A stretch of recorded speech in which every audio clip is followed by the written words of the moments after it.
Hey everyone, it's Zerberus. Okay, so I was a bit of an idiot during this part, and I turned animations off.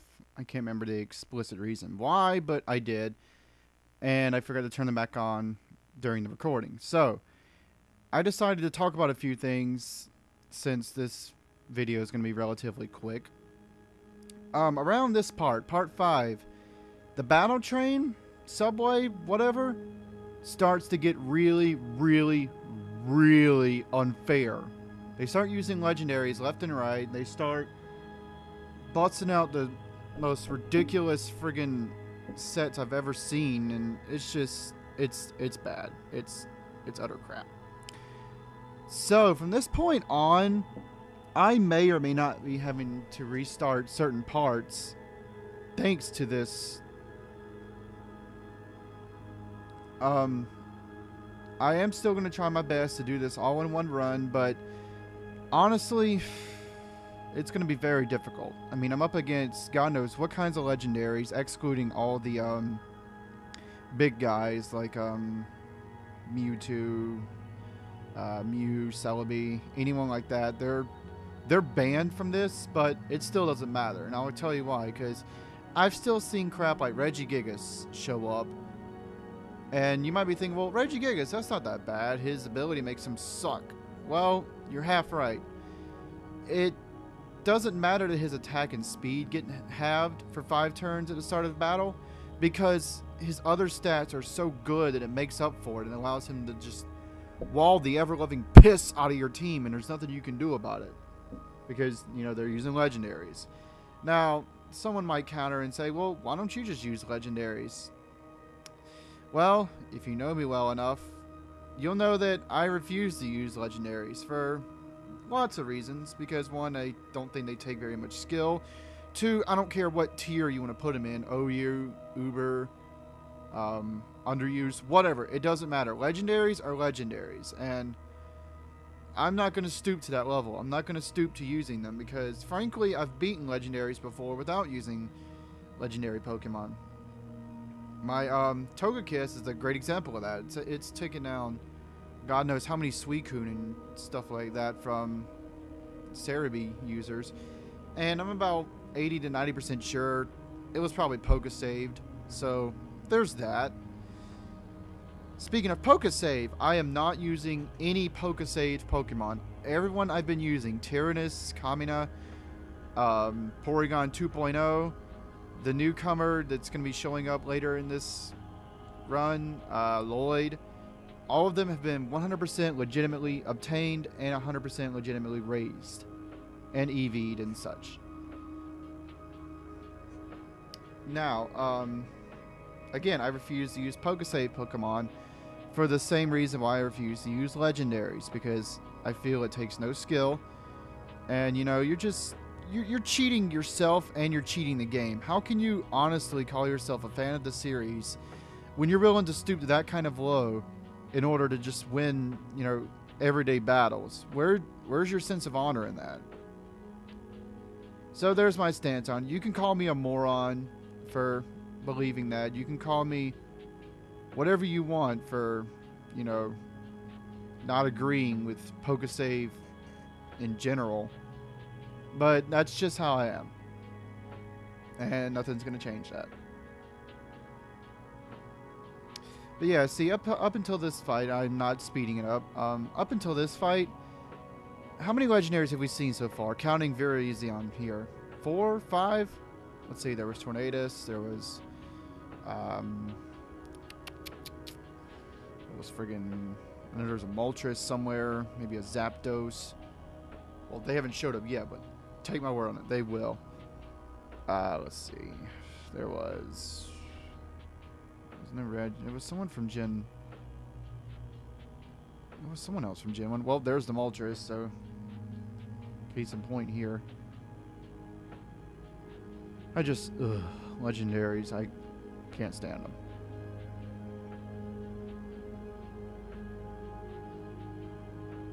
Now, I should talk about my strategy for a little bit, even though if you've been watching all the parts up until now, it's pretty obvious what my strategy is. I run a Sandstorm team with Tyrannus and Kamina, since it works great for defensive purposes for Tyrannus, and Kamina gets double speed in sand because I've got a Sand Rush Excadrill.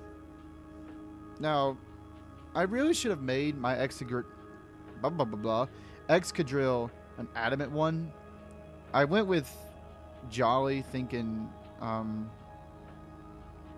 it would help more for some reason. I'd make sure he could outspeed virtually anything, especially if I was fighting something Jolly nature. But in hindsight, looking at his performance throughout the train so far, he really should have been adamant, because even with a life orb, he is not killing certain Pokemon with just neutral hits. Like, I don't understand why that is. Whereas Tyrannus over here, you know, he's just all around BAMF. He can pretty much take anything out. I've said this multiple times, but it's pretty true. Everyone knows Tyrannus is a BAMF. See, he just proved it right there, you know, freaking Focus Blast, and he's like, nope.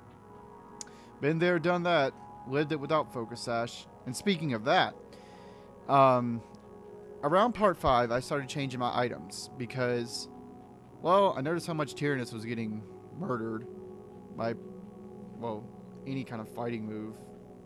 Except for that one Focus Blast from that Reuniclus way earlier. Holy crap. So, I got rid of his, like, Never Melt Ice, I think it was. I had it on there for Ice Fang, but honestly, Ice Fang wasn't doing that much damage, that much more damage, even with Never Melt Ice. So I was like, I'd rather Tyrannus be able to at least take one hit and take a chunk out of somebody before he dies, because that was getting really irritating. So that's why he now has a Focus Sash. Kamina, as you've already know, he has a Life Orb. Reuniclus is running Leftovers because, well, I wanted to put a Life Orb on him, but no, we can't have 2 Pokemon holding a Life Orb in the battle train. Nintendo sucks at suddenly remembering how to do competitive play. Oh my god. I could go on a whole different tangent about that alone. But I went with Leftovers anyway. I think it's a better idea because it helps him live longer.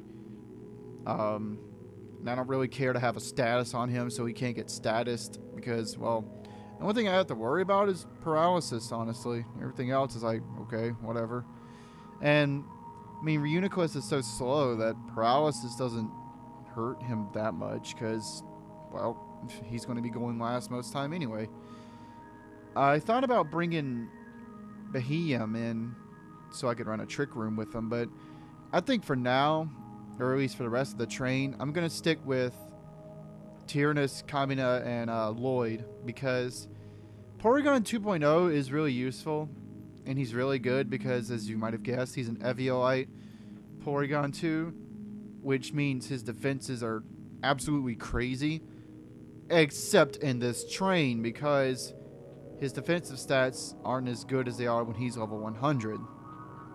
Thanks, Nintendo. I don't know why you couldn't just make a level 100 rule within the trains for, you know, everyone to abide by. Then, well, things would go a lot smoother. But no, Nintendo decided to screw me some more, apparently.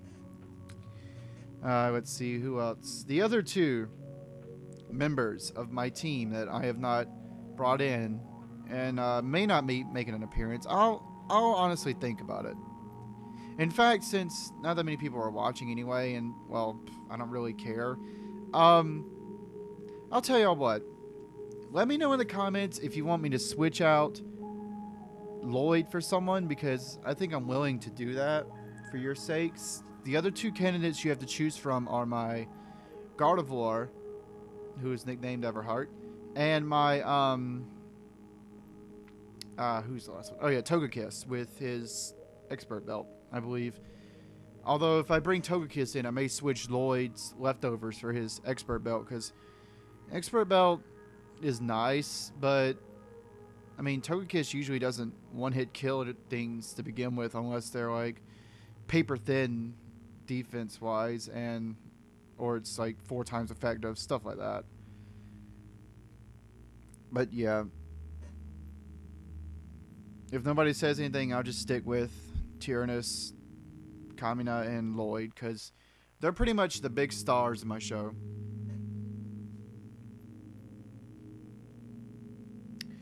Now, here's another problem I have with the battle train, is stalling. As you may have noticed, either from playing the game before or if someone previously in the train used curse or whatever. I don't remember anyone that did off the top of my head in the last 4 parts, but if they did, cursors in the battle subway are probably the bane of my existence, because unfortunately for me, 2 of my attackers are physical, and usually cursors, they spam curse like 3 or 4 times and then they rest and they have a chesto berry, and it becomes nigh impossible to kill them if Llyod's already dead, unless they get a lucky critical. Even then, you're really pushing it. But cursors, I'm really hoping not to run across anymore, because for one, they eat up video time, and for 2, it's just I just can't stand cursors, especially like Umbreon, Walrein,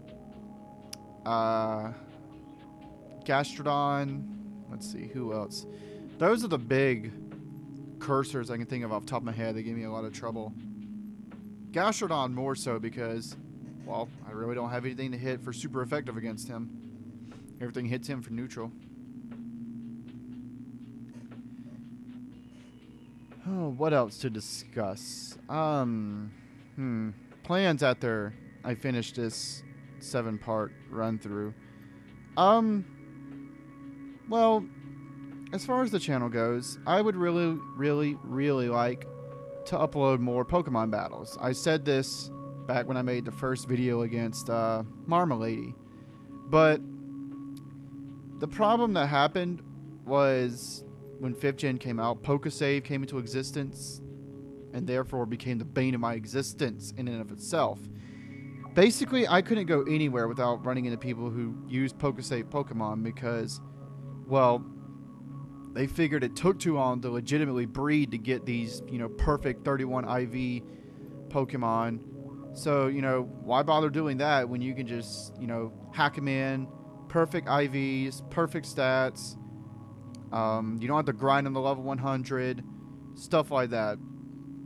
And I really don't want to fight against people who use Pokesave Pokemon because, one, I mean, that's the point of caring too much. As much as I really hate to say that phrase, it's the point of caring too much about the competitive game that you're willing to do that just to, win. I mean, sure, you can make the argument that it becomes a battle of who has the better, sense of battle and prediction, but still, I'd really rather not fight Pokesave Pokemon. But that aside, if anyone wishes to battle me and they're not using Legendaries or Pokesave perfect 31 IV Pokemon, let me know in the comments, and I would be more than happy to challenge you. Alright, well, here's the end of the video, so until next time, everyone, I'll advance to part 6.